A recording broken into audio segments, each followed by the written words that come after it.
Hey guys, DoLegitCity here. Today we're going to be going over the hydrogen vent, and with the contraption right next to it, that means today's video is going to be going over the hydrogen vent tamer.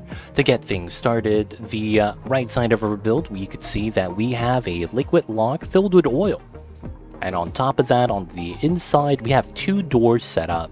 The liquid lock is there to prevent any gases from coming in so that our duplicants have a way of going in without allowing any of the mixed gases to mix out with any of the gases on the outside of the room.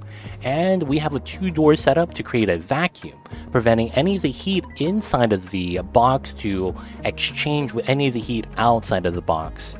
By creating a vacuum with a simple signal switch automation, we could open and close the door with the signal switch with the simple setup just like that. To get things started, we'll start with the hydrogen vent. The hydrogen vent creates hydrogen gas at a whopping temperature of 500 degrees Celsius. This high temperature is high enough to actually scare away a lot of new players. But the caveat with it is that because it produces in grams per second, a lot of things in this game actually produces in kilograms, which is a factor of 1,000 compared to the grams per second. And that means that this is actually very low volume. A very low volume of a very hot gas actually makes that very easy to manage, as they're going to incrementally leak or pump in a little bit of hot gas. This makes it so that we're actually going to be easy to cool that.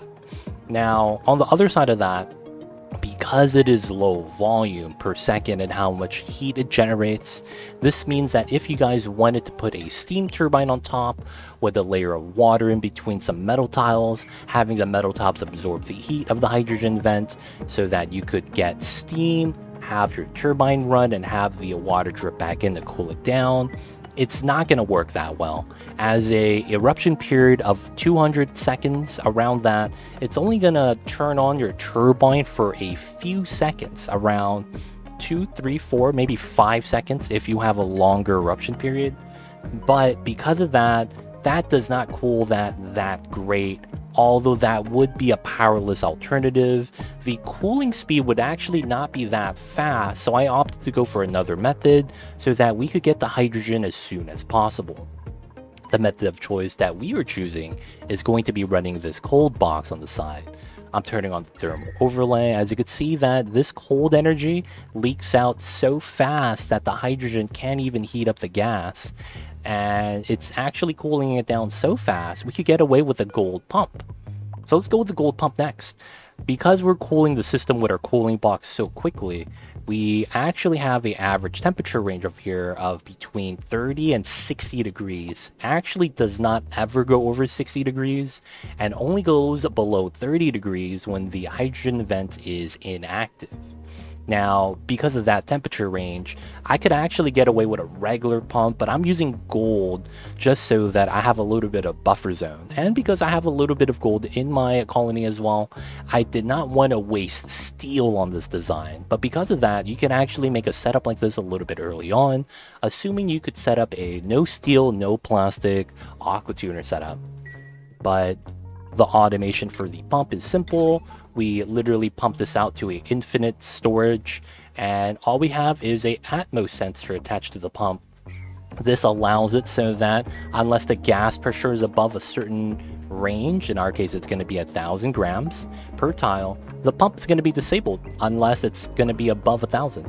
Now that's to ensure efficiency so that when my pump is pumping, we'll get full 500 gram packets, and to allow the hydrogen vent to cool down faster, as new hydrogen spawning at 500 would have to tackle cool hydrogen that's around 30 degrees.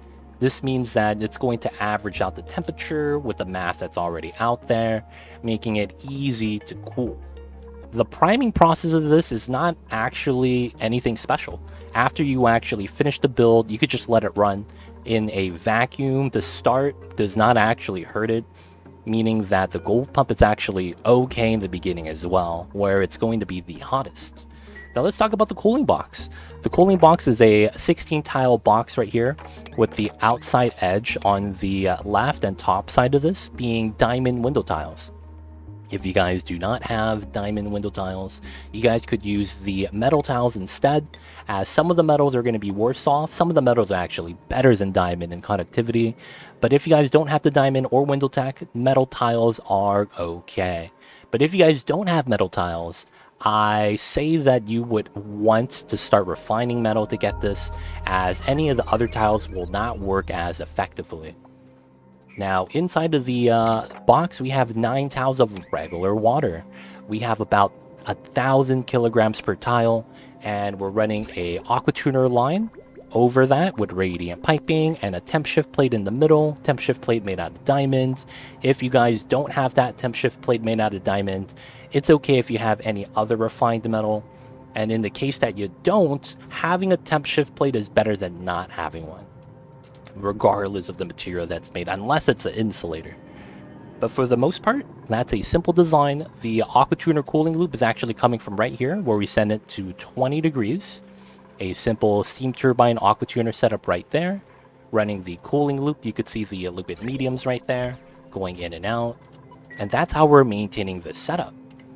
But that has been the Hydrogen Vent Tamer. Simple design, easy to do, easy to build, no intricate setups. But of course, guys, if you guys have any questions about the build, about the design, leave a comment down below. Hope you guys enjoyed today's video. And of course, guys, don't forget to like and subscribe. Thank you, guys.